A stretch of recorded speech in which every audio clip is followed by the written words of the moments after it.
I'm what we call a cardiologist, and subcategory is diagnostic cardiologist or non-interventional invasive cardiologist.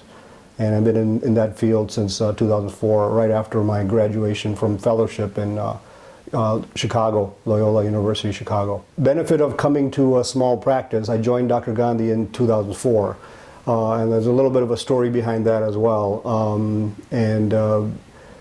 The reason why I joined a small group was to have control over how I can work as a physician. So there's no pressure for me to grow in the ways that I don't want to grow.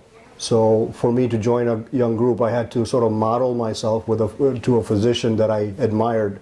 And I did admire Dr. Gandhi's how he worked with the patient and how he saw each patient as his family member, and that was in complete agreement with how I wanted to work as a physician and how my mentors were and when I was training. So everything sort of gelled when I joined.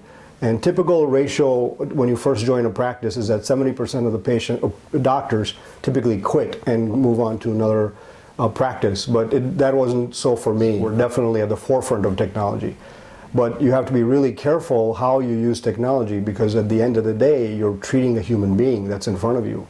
So if you use technology as a tool, it's very beneficial. But if you rely on it or over-rely on it, then it becomes a hindrance in the patient-physician relationship. And you tend to see yourself as a technician more than a physician. I think if we can retain the same vision of quality over quantity. But as we're getting busy, we have to constantly remind ourselves why we're busy. And we're busy because we provide good quality care and we're improving patient outcome. And we're second to none, and we want to be the best in Jacksonville and perhaps the entire region. But that goal is, the primary impetus for the goal is to improve patient care. Well, I think of a patient who comes to this practice, they need to understand that they're joining a family, number one, and they'll be treated like a family. That they'll be respected, where our primary focus will be on patient education, because I think knowledge gives you a lot of power over decision making.